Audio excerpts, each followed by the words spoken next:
안녕하세요. MTN 이슈체크입니다. 저는 이로 기자고요.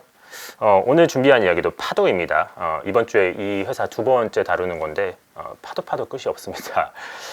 최근에 경제 쪽 이슈를 이 파도라는 회사가 좀 블랙홀처럼 집어삼키고 있어가지고 예컨대 카카오 이번 주에 좀 많이 이슈됐었는데 사실 그것도 되게 큰 이슈인데 근데 파도가 완전히 다 묻어버리고 있어가지고 그래서 좀 살펴보고 있습니다. 파도 같은 경우 최근에 집단 소송의 그림자가 드리우고 있는데 이번 시간엔 저희가 이 부분에 대해서 좀 이야기를 할 거고요. 그리고 혹시나 모르시는 분들을 위해서 이 파도 사태가 뭔지에 대해서 간단히 좀 설명을 드릴게요. 일단 파도는 반도체 회사인데 지난 8월 달에 상장을 했고요. 그리고 6월 7월에 증권신고서와 투자설명서를 공시를 합니다. 증권신고서는 이제 금융당국에 증권 발행해가지고 투자자 모집할 겁니다 라고 이제 신고하는 그런 서류고, 그리고 투자설명서는 투자자분들한테 우리 이런 거 주식 상장할 건데 한번 봐주세요, 한번 여기에 설명이 써 있습니다 라고 알리는 그런 서류인 거죠. 이번 영상에서는 편의상 증권신고서로 통일을 할게요. 어쨌든 이 회사가 증권신고서를 지난 6월에 냈을 때 그때 1분기 실적을 발표를 합니다. 매출액으로 176억 원이라고 해요. 그리고 2분기 실적은 안 냈어요. 왜냐면은 2분기 실적을 낼 그런 회계결산이 안 돼 있는 상태이기도 했고, 또 이 회사가 8월 상장 법인이다 보니까 반기 보고서 실적 의무가 없기도 했거든요. 그래서 2분기 실적은 안 냈고 대신에 올해 추정 실적으로 낸 게 올해 매출액으로 1203억 원, 그리고 내년은 3700억 원, 내후년은 6200억 원 정도 되고요.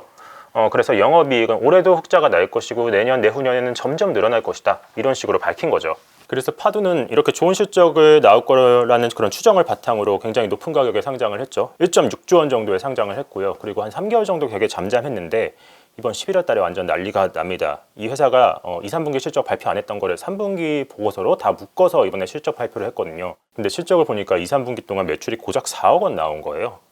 예컨대 한번 파도를 이제 중학교 학생이라고 한번 해봅시다. 학교 시험을 봤어요. 엄마가 이제 학교 시험 성적이 궁금하겠죠. 그래서 파도한테 파도야 이번에 성적이 어떻게 나왔니? 라고 물어본 거야. 파도는 괜찮게 본 것 같아요 라고 이야기하니까 엄마가 그래 방에 들어가서 공부 좀 하니까 그러니까 시험 성적도 나쁘지 않게 나왔나 보다. 근데 나중에 이제 집에 성적표가 온 거야. 엄마가 그걸 이제 뜯어보니까 딱 봤는데 뭐야, 국어가 3점이고 영어가 4점이고 막 수학이 2점이고 막 이래. 엄마가 이제 따지죠. 너 시험 잘 봤다면서 이게 뭐야? 라고 하니까 파도가 그제서야 내가 사실은 공부한 범위에서 시험이 안 나왔고 그리고 또 뭐 OMR 카드를 좀 밀려서 썼어 이런 식으로 파도가 지금 변명하는 그런 상황이 된 거예요. 근데 앞서 말씀드렸다시피 파도의 실적이 되게 처참했는데 몸값은 1.6조 원이나 나왔잖아요. 그러니까 실적 발표가 완전히 어닝 쇼크 수준이니까 실적 발표가 8일에 나왔는데 곧바로 9일날 아니나 다를까 하한가 때려 맞았고요. 지금 거의 주가가 절반 수준에 돌고 있습니다. 그러니까는 파도 주식 게시판에 사람들이 이제 이거 사기 상장이다 라고 해서 욕 올라오고 있고, 그리고 기사들은 이제 실적이 안 좋으니까 막 주가도 떨어지니까 쏟아지고 있고, 회사가 깜짝 놀라서 반성문을 엄청 길게 쓴 거죠. 근데 어쨌든 금융감독원에서 이 파도하고 이 파도의 상장을 주관했던 증권사 두 곳, 그러니까 NH투자증권하고 한국투자증권인데 이 두 곳하고 파도가 이제 실적 관련 데이터를 주고받은 거에 대해서 좀 들여다본다고 하고요. 또 한 로펌에서는 이제 투자 피해자들을 다 모아가지고 집단 소송을 한다고 하니까 완전히 난리가 났습니다. 이게 불과 일주일 사이에 벌어진 일이고요. 어쨌든 이 사안을 저희는 또 복귀를 하기보다는 조금 더 논의를 진전해 보려고 해요. 이제 집단 소송이 벌어지면은 실제로 논의될 만한 그런 법적 이슈는 무엇이 있을까? 그래서 앞서 말했듯 한 로펌이 집단 소송을 준비 중인데 9월 말 결산 기준으로 보면은 파도 주주수가 10만 4,900명 정도 됩니다. 그래서 집단 소송으로 실제로 가게 되면은 규모는 꽤 커질 걸로 보이고요. 이 소송을 준비 중인 곳이 법무법인 한누리라고 이런 집단 소송 관련해서 잘하는 곳이거든요. 이 한누리는 이 사안에 대해서 자본시장법 제125조를 들고 있어요. 이 내용을 간단히만 좀 설명을 해드릴게요. 125조는 거짓의 기재 등으로 인한 배상 책임이라는 내용인데 증권신고서와 투자설명서 중 중요 사항에 관해서 거짓의 기재가 있거나 혹은 중요 사항이 기재 또는 표시되지가 않아서 그래서 증권의 취득자가 손해를 입은 경우에는 그러면은 각 후회자들은 손해에 관해서 배상의 책임이 진다라고 써있죠. 조금 더 쉽게 설명을 하면은 이 증권신고서 투자설명서에 이 중요 사항에 대해서 거짓말을 했거나 혹은 중요 사항에 대해서 넣지를 않았어. 그래서 그것 때문에 투자자들의 피해가 발생했다. 그러면은 이거 관련된 사람들은 그에 대한 손해배상을 해야 된다라는 그런 내용이에요. 그래서 이 법에서 사실 처음 눈여겨볼 문구가 여기 나와 있는 이 중요 사항이라는 거예요. 판례에 따르면은 이 중요 사항은 투자자의 합리적 투자 판단 또는 해당 금융 투자 상품의 가치 전체에 중대한 영향을 미칠 수 있는 사항이라고 해요. 그래서 이 사항이 증권신고서 본문 전체에 영향을 미칠 수 있을 정도의 영향력이 있다라고 하면은 그걸 중요사항이라고 한다고 합니다. 그럼 이런 의문이 들죠. 파도의 2분기 매출 5,900만 원은 진짜 중요사항일까? 라고 했을 때 이걸 좀 법조계 쪽에 좀 알아봤는데 근데 대체적으로 그렇다라는 이야기들을 하고 있어요. 왜냐하면 이 2분기 실적이 극도로 부진한 거잖아요. 전기 실적이 177억 원이었는데 근데 2분기 실적은 5,900만 원밖에 안 돼. 그러면은 이게 올해 증권신고서에서 제시한 추정 실적 전체에 영향을 줄 수도 있는 거거든요. 그래서 이 2분기 실적 그 자체로 파도의 증권 가치에도 중대한 영향을 미칠 수가 있으니까 이거는 중요한 사항이라는 의견이 좀 많이 있었던 것 같아요. 그래서 2분기 실적이 꼭 밝혔어야 될 중요 사항이 맞다면 그럼 쟁점이 또 하나가 생깁니다.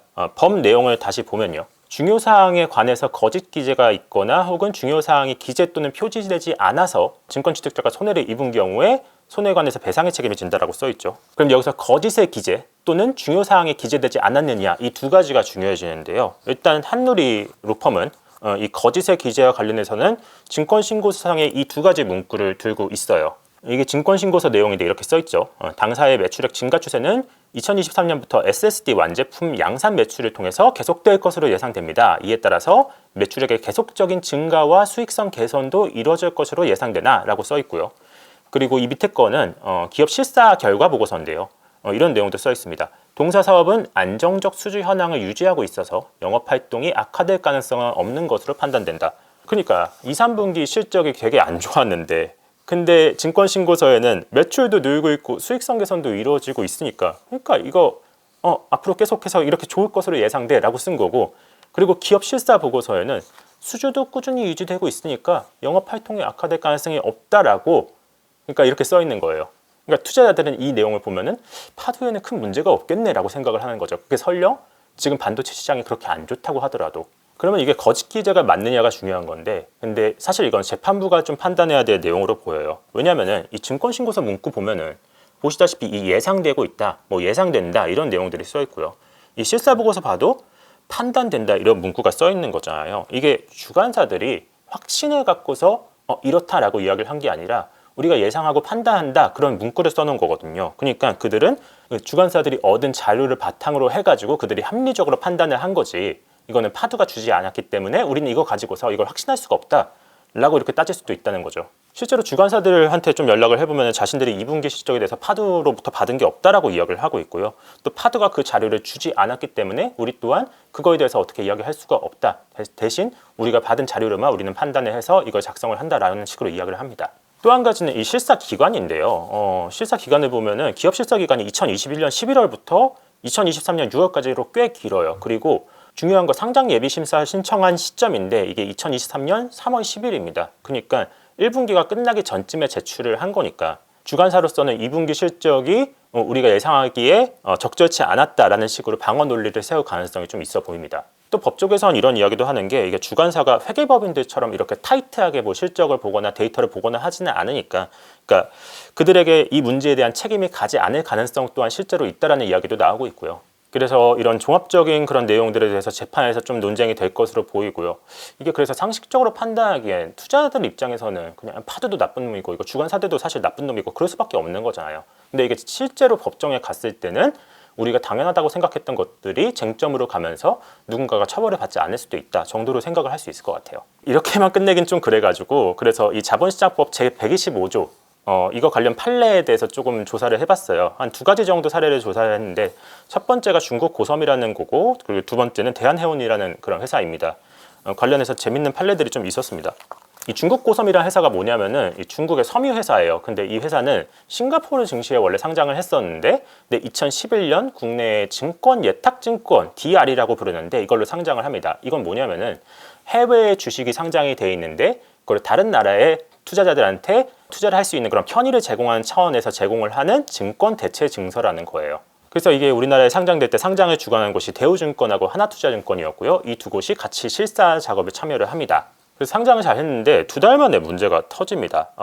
이 싱가포르의 증시에서 이 고섬이라는 회사의 주가가 20% 이상씩 막 갑자기 떨어지면서 거래 정지가 된 거예요. 그러니까 싱가포르에서 정지가 되니까 당연히 우리나라도 따라서 거래 정지가 됐죠. 그리고 나중에 확인을 해보니까 이게 뭐 특별 실사라는 거 했는데 알고 보니까 얘네들이 현금성 자산에 1,000억 원 정도를 부풀리는 그런 분식회계가 있었다라는 게 밝혀진 거예요. 그래서 나중에 고섬이 2013년에 우리나라에서 상장 폐지가 됐고요. 이 과정에서 투자 피해액이 추산했을 때 대략 2,100억 원 정도 나온다. 그 이후에 금융위원회가 너네 대우증권하고 하나투자증권 너네 왜 이렇게 실사를 대충 했냐. 이거 너네 할 의무가 있는 건데 근데 너네가 안 한 거니까 과징금 맞아라 해가지고 20억 원 과징금을 처분을 했는데 이 증권사들은 우리 이거 못 낸다 하면서 그러면서 소송을 제기를 한 거죠. 그리고 두 번째 판례도 이 비슷한 시기에 있었던 대한해운 사태입니다. 대한해운은 이 해운업 어려울 당시 2010년 12월쯤에 866억 원 규모로 유상증자를 합니다. 이게 주주를 먼저 증자를 한 다음에 거기서 증자에 참여하지 않은 주주가 발생하면 그 실권주에 대해서 일반 공모하는 방식이었어요. 이 과정에서 개인 투자자들도 유상증자에 참여를 했던 거죠. 이 유상증자 주관사를 맡은 게 현대증권인데 근데 문제는 유상증자한 지 한 달 만에 이 회사가 법정관리에 들어간 거예요. 아니 증자하자마자 법정관리 들어가면 주가가 이렇게 바닥으로 내리꽂거든요. 그러니까 이 유상증자 참여해서 주식 받은 투자자들은 당연히 손실을 볼 수밖에 없는 거고요. 이 법정관리 끝에 2013년에 SM그룹이라는 곳이 이곳에 인수를 하는데 근데 주식은 여전히 휴지 조각 상태니까 투자자들이 집단 소송을 제기를 한 거죠. 그래서 중국 고섬 사태는 2020년에 판결이 났고요. 대한해운 사태는 2015년에 각각 판결이 났는데 근데 중국 고섬의 경우는 일단 중요 사항으로 여겨진 게 이 분식회계를 했느냐 안 했느냐에 대한 사실이 되는 거고 이제 주관사들이 그 분식회계를 잘 실사를 해가지고 밝혀냈는지 그런 의무가 있는지에 대한 그런 여부가 될 거고요. 또 대한해운은 해운업을 하는 회사인데 그와 관련된 손익이나 재무사항들이 증권신고서에 잘 담겨 있었느냐가 중요사항으로 여겨졌어요. 이 두 가지 판결이 사실 좀 특이한 게 1, 2심하고 대법원 판결이 반대로 나왔다는 거예요. 중국 고섬 사태를 보면은 대법원은 이렇게 판단을 합니다. 자본시장법은 인수인이 증권신고서 등 직접 작성을 하지는 않지만 대신에 증권신고서 중요 사항에 대해서 인수인 그러니까 주관사들이죠. 이들이 거짓 기재를 하거나 기재를 누락하는 것을 방지하는데 필요한 적절한 주의를 기울여야 된다라는 식으로 이야기를 해요. 그래서 그걸 제대로 하지 않았을 경우에 손해배상 책임을 지운다라고 내용이 나와 있어요. 그러면서 인수인이 가지는 공신력에 대해서 공모가 성공할 가능성이 높아지고 또 공모 차질로 인한 위험을 부담하는 보험자 역할도 증권사들이 한다. 그러니까 이 증권사들은 너희들이 게이트키핑 역할을 하는 것이고 그래서 너희들을 믿고서 사람들이 투자하는 게 아니냐라는 그런 문구가 나와 있습니다. 그래서 이 중국 고섬 사태는 1, 2심에서는 증권사들이 이겼는데 3심 대법원에서는 파기환송됐고요. 그리고 2022년 고등법원에서 과징금 20억 원을 각각 이 증권사들이 판결을 받습니다. 확정이 됐죠. 대한해운은 반대로 1, 2심은 주관사가 책임을 일부 진다라고 나와 있는데 대법원은 반대로 증권사 쪽 손을 들어줘요. 이게 왜냐라고 했을 때 이 내용을 보면은 대법원이 중요 사항에 대해서 아까 말씀드렸다시피 해운업 관련 손익이나 재무 구조의 어떤 리스크 같은 것들을 제대로 적었느냐.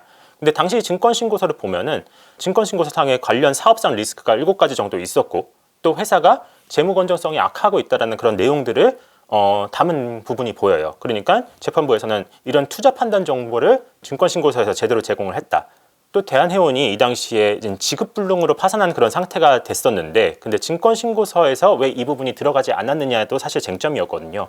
근데 운임지수가 그대로 유지됐을 때는 사실은 뭐 지급불능으로 가지 않았을 거니까 그래서 지급불능으로 빠질 거를 예상되기 어려웠다라고 재판부는 또 판단을 합니다. 그래서 쉽게 말해서 증권신고서상의 중요 사항에 대해서 기재 안 한 것도 없고 기재할 건 다 했다라고 해가지고 증권사에 대해서 무죄를 때립니다. 내용이 좀 어려웠는데 간단히 정리를 하면은 이 중국 고섬 사태나 대한해운 사태나 중요 사항이 중요했던 거고요. 중요 사항을 뭘로 확정할지가 중요했던 거고 그런 것들을 증권사들이 자기네들의 의무대로 잘 이렇게 내용을 담았는지가 중요했다. 물론 세부적인 중요 사항은 조금씩 다릅니다. 고섬 사태는 분식회계 사실 여부, 증권사들이 그런 것들을 잘 파악했는지 여부가 중요한 거고 대한해운은 이제 해운업 관련해 가지고 리스크 같은 것들을 잘 담았는지가 중요한 거죠. 근데 파도 같은 경우는 2분기 실적이 이게 꼭 담았어야 될 것이냐 사실 그것도 쟁점인 것 같아요. 그래서 이런 것들이 법원에서 어떤 식으로 논의가 되고 판단이 될지는 잘 모르겠어요. 다만 이번에 고섬 사태가 2022년에 최종 판결이 나왔는데 그런 것처럼 자본시장법 제125조를 두고서 주관사 책임을 좀 넓게 본 그런 판례들이 나오고 있다는 거는 확실히 주의 깊게 볼 그런 부분이 있어 보입니다. 그래서 여러 가지 복잡한 이야기를 했는데, 근데 지난 시간에 저희가 파도 이야기할 때 말씀드렸듯이 이 상장 몸값 부풀리기는 사실은 되게 반복되는 일이에요. 예컨대 이번에 상장한 에코프로 머티리얼스라는 회사가 있었죠. 근데 오늘 상장을 했는데 앞서서 3분기 실적 발표하면서 적자가 났고, 그리고 김병훈 대표라는 분이 실적 발표 당일날 주주들한테 공개 서한을 보내요. 그래서 이런 내용을 담죠. 대표이사로서 상장 앞둔 시점에서 분기 영업 실적이 마이너스를 기록하게 돼서 송구스럽다. 뭐 이지가지 이야기들을 했는데, 아마도 파도 사태를 보고서 좀 놀라가지고 선제적으로 대응을 한 게 아닐까 싶어요. 물론 에코프로 머티리얼스 적자는 파도 사태와는 좀 다른 게, 에코프로 머티리얼스는 매출은 전기하고 비슷했거든요. 근데 영업 적자가 난 이유가 뭐 광물 가격 하락에 따라서 영래깅 효과라는 게 발생을 해서 생긴 거였고, 파도는 1분기 실적 대비 2분기 실적이 거의 없다시피 한 거였으니까, 그러니까 투자자들한테는 미래 추정 실적에 대해서 잘못된 정보를 준 꼴이 되는 거죠. 그래서 파도의 투자자들 입장에서는 파도하고 주관사가 자신들을 기만했다라고 볼 수도 있을 것 같고요. 그래서 앞서 말씀드렸듯이 이건 사기 상장이란 말도 나오고 있고, 집단 소송이 제기되고 있는 그런 것 자체가 어떻게 보면 이 사안의 심각성을 좀 보여주고 있는 거 아닌가라는 생각도 듭니다. 이런 생각도 좀 들어요. 만약에 파도가 자신들이 증권신고서에 2분기 실적이 안 좋을 것이다 라고 메시지를 넣었으면 어땠을까? 급작스럽게 수주가 줄어가지고 2분기 실적 부진할 것 같습니다. 투자자분들 미래 알아두시고 좀 양해를 부탁드립니다. 이런 식으로 했으면 어땠을까? 그러면은 뭐 공모가가 좀 낮아질 수는 있었겠죠. 다만 지금처럼 파도라는 회사가 투자자들의 신뢰를 잃고 또 막 피소되는 그런 상황에 놓일 그런 위기는 없었을 것 같아요. 근데 어쨌든 파도는 그렇지 않았고, 주관사들도 자신의 의무를 다 해가지고 이 2분기 실적에 대해서 그런 우려사항들을 제대로 담지 않은 것 같으니까, 그러니까 투자자 공고를 끌어올리는 방향으로 작동되지 않았다는 건 문제가 될 것 같고요. 또 더군다나 생각해보면 여러모로 IPO 사태 자체가 모럴 해저드가 발생할 수밖에 없는 구조이기도 해요. 왜냐하면은 주관사들이 이 상장할 당시에 인수 수수료라는 걸 봤는데 몸값이 얼마였냐에 따라서 이 수수료도 올라가는 그런 부분이 있거든요. 그리고 또 주관사들은 인수인으로서 주식을 매수를 하니까 이걸 또 일정 기간 보유를 하고 있다가 팔아야 되거든요. 그러면 주가가 높으면은 나중에 팔아서 차익을 남기기 좋은 거니까. 그리고 발행사인 파도 또한 상장 몸값이 올라가야지, 그래야지 모집 총액을 늘릴 수 있다. 그러니까 돈을 많이 조달할 수 있는 그런 환경이 되는 거죠. 그러니까 서로 기업 가치가 올라가야지 서로 이득을 보는 그런 구조인 거니까, 그러니까 어느 정도 상장 과정에서 그들끼리 좀 약간 마음만 맞추면 짬짬이를 해가지고 좀 이렇게 몸값을 올릴 수 있는 그런 구조가 아닌가라는 생각도 들어요. 취재 과정에서 미국 증시의 상장 프로세스를 잘 아는 현업자분한테 좀 이야기를 들어봤는데, 그분은 이렇게 말하더라고요. 미국은 파도 사태처럼 2분기 실적이 안 나왔을 때는 아예 상장이 안 된다라고 이야기를 하고요. 또 주관사들도 파도 사태 같은 그런 리스크들을 잘 안 떠안으려고 한다라는 이야기를 해요. 그러니까 이런 이야기들이 나오는 걸 보면은 한국 자본시장이 얼마나 후진적인지에 대해서도 좀 생각을 할 수밖에 없게 되죠. 그래서 결론적으로 이번 사태를 계기로 앞으로 좀 모럴 해저드가 생기지 않도록 주관사가 실사도 잘하고 분석도 잘 해야 되지 않나. 또 발행사랑 주관사가 IPO 과정에서 불법이나 좀 위법을 저지르지 않도록 정부 당국의 처벌 수위도 좀 높이고 더 감시를 잘 해야 되지 않나라는 생각도 들고요. 이런 것들이 사실 어려운 숙제인데 아무쪼록 이번 파도 사태로 투자자들을 보호하는 법과 제도가 좀 더 강해졌으면 하는 바람입니다. 이번 이야기 좀 어려웠는데 근데 다음 시간에 조금 더 쉽고 좀 더 이해하기 좋고 그리고 좀 더 재밌고 유익한 이야기로 찾아오도록 하겠습니다. 감사합니다.